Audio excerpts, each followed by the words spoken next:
Зарадвах се много, защото от много време исках да правя такава музика. А всъщност това беше много изгоден шанс. Когато чух за курса за Magic Production, някакси го видях това като някаква възможност за мене, която да влеза, която да използвам, за да открия някакъв нов фронт в живота си. Аз разбрах от жена ми, като ми каза, нали, че ще има такова нещо. Аз много се скефах, защото това е за първ път в България някой прави нещо подобно. Много съм доволен от курса. Радвам се, че се запознах с Liam и Йоби. Те са много качествени продуценти. И ни научиха да изучаваме една много трудна програма. Доста давна искам да продуцирам и като чух и зарадвах се. Кое им беше най-трудното? Принципно всичко им беше трудно. Нямаше нещо, което да не ми беше трудно, защото всичко беше ново за мен. Не знам, последните уроци бяха доста трудни. Доста обогатяващи, но доста трудни. Аранжимента най-много може би затрудни. Изграждането на скелета, цялото парче. Визата ми за музика се промени тотално. В смисъл, че много и цяло, примерно, едно парче, не знаех в смисъл от какво се състои.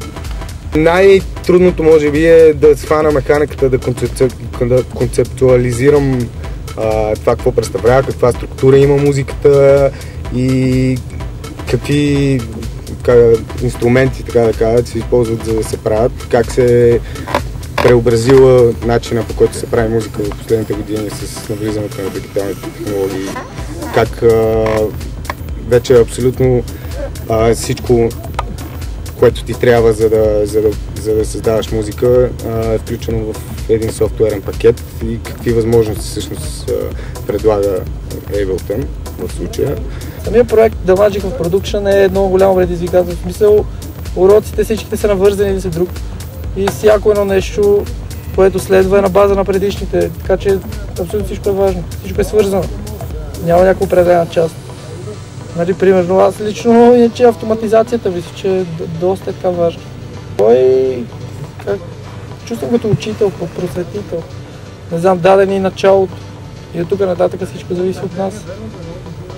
Но той ни показва, както казваме момчетата, азбуката все едно, нали, това всичко.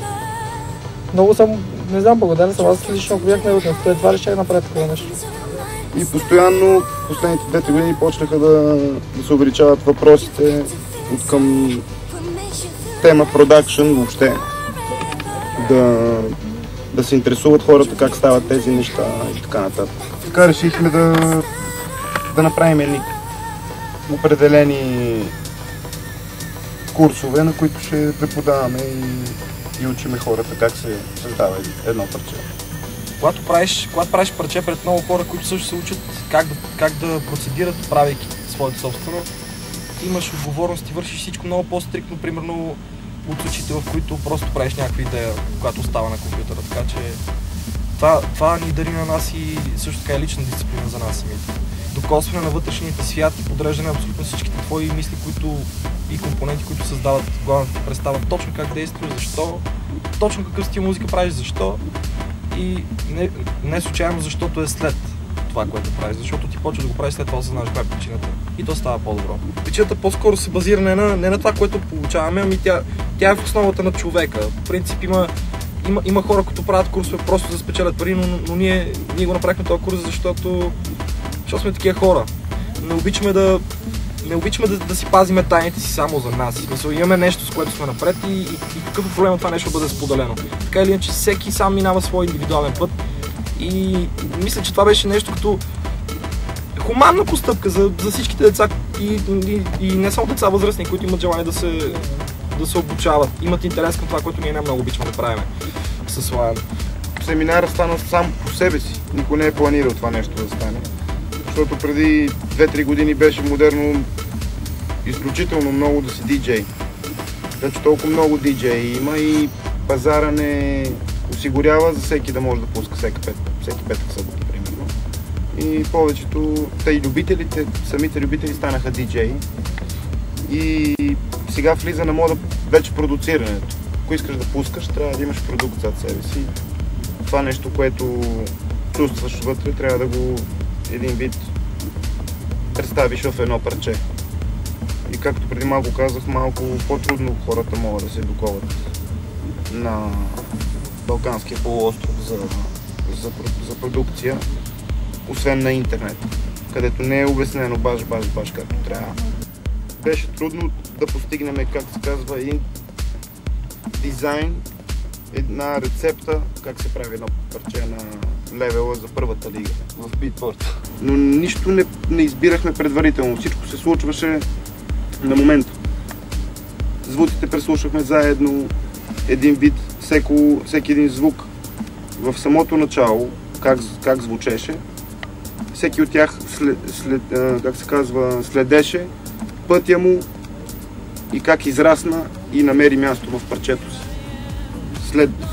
По пътя на тези 20 урока, защото в продукцията са много има детайли, което един вид ти ухото си е доковаш, слушайки по този начин и гледайки как се развива един звук, защото тия неща са много трудно забележителни за обикновен слушател. Всъщност аз тепърва прохождам в продукцията. Сега не съм се занимавал с продукция. И този семинар на Magical Production всъщност ми даде възможност да усетя някои от тайните в продукцията. Определено.